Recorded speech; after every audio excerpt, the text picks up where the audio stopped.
Namaste. So this is the second part of the key highlights for budget 2018-19 that was presented by our Honorable Finance Minister Sri Arun Jaitley today. So this segment will cover primarily mostly about the tax proposals, which is shared with the public in the public. So the growth rate in indirect taxes has been significant recently. So last year, this growth rate in direct taxes was 12.6%, and this is almost 18.7% now. Also, as compared to financial year 14-15, when the taxpayer base was around 6.47 crores, this has increased, effective taxpayer base has increased to 8.27 crores in FY 16-17. And also,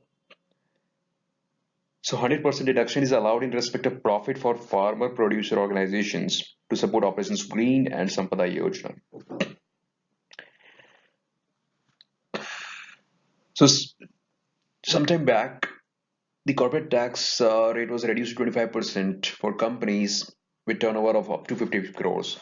Now, this has been increased to companies even having turnover of up to 250 crores.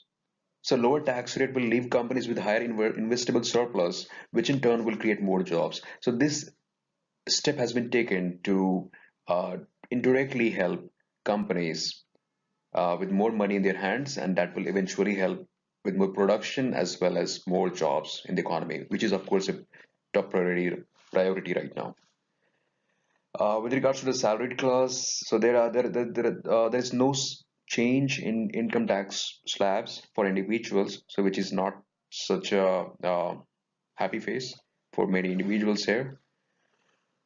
With regards to the salary taxpayers, so to benefit them, because there is a significant gap. For instance, a salaried individual is paying almost 75,000 per person tax to the government, while a self-employed or a non-salaried individual is paying almost only up to 25,000 who is filing for returns. So there is a significant gap to provide a bit of a relief to the salaried taxpayers of this economy. A standard deduction of 40,000 in lieu of present exemption in respect of transport allowance and reimbursement of miscellaneous medical expenses has been provided to actually provide some bit of relief to the salaried taxpayers who are paying significantly higher per head taxes to the government as compared to non-salaried taxpayers. Couple of benefits for senior citizens. So the key benefit for senior citizen is exemption of interest income on deposits with banks and post offices to be increased from 10,000 to 50,000, and TDS shall not be deducted on such income. So this is one really positive thumbs up step. So if the interest income, the income slab from 10,000, it has been increased to 50,000, and there won't be any taxes chargeable on this.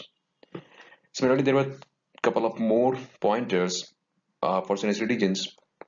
So overall, so plans for senior citizens will give them a tax benefit of up to 4,000 crores pan India. So this is a pretty much good space provided for the senior citizens.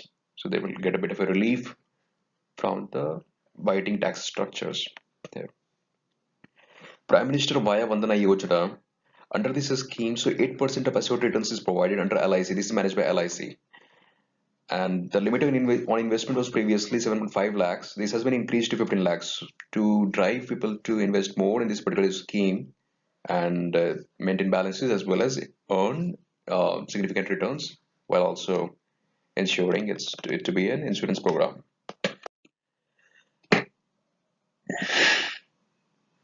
Now, talking about a long-term capital gains tax. So, though this has not been a very welcome step by the markets reacted very negatively to this particular news. But yes, it has been recommended by the finance minister. So the capital gains exceeding 1 lakh to be taxed at 10% for equity holdings beyond 1 year. This is for long-term capitals, long-term equity holdings. For short-term equity holdings, which are equity holdings within 1 year, the capital gains will be taxed at 15%. Tax at 10% on distributed income by equity-oriented mutual funds. Also, the education cess, which was usually previously 3%, it has been overall 3%. That's a split of 2% plus 1%, 2% for primary and 1% for secondary. Overall, it was 3% education cess. Now this has been increased to 4%. For the government, this increment will help on additional revenue of 11,000 crores. Since the government is really emphasizing and focusing on the digital India initiatives, so here also an e-assessment platform has been designed, and they have done pilot for the past 2 years, and they are emphasizing on this particular platform to ensure there is little middleman interactions, as well as it's more online communications between the taxpayers and the government. So with regards to the indirect tax covers almost the GST part covers almost everything except customs duty. So here customs duty has been increased on several sectors, including mobile phones, which has been increased from 15% to 20%. Similarly for mobile phone accessories and TV accessories, even on these product categories, the customs duty has been increased by 15%. So this will bring in more money in the hands of the government. To boost the sector of cashew processing, the government has reduced customs duty on raw cashew from 5% to 2.5%. This will eventually help the cashew processing unit in India.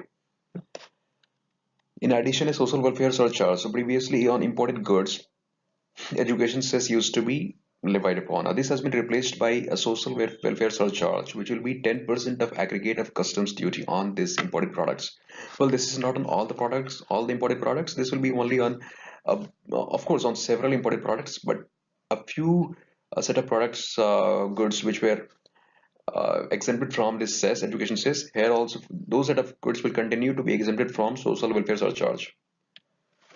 So that's a brief snapshot of the overall tax proposals from the government. So this concludes the part two. So, so this is the part two of the budget. I hope you like the budget and hope it helps both the public and the corporates and the economy as a whole. So thank you very much. Okay, bye.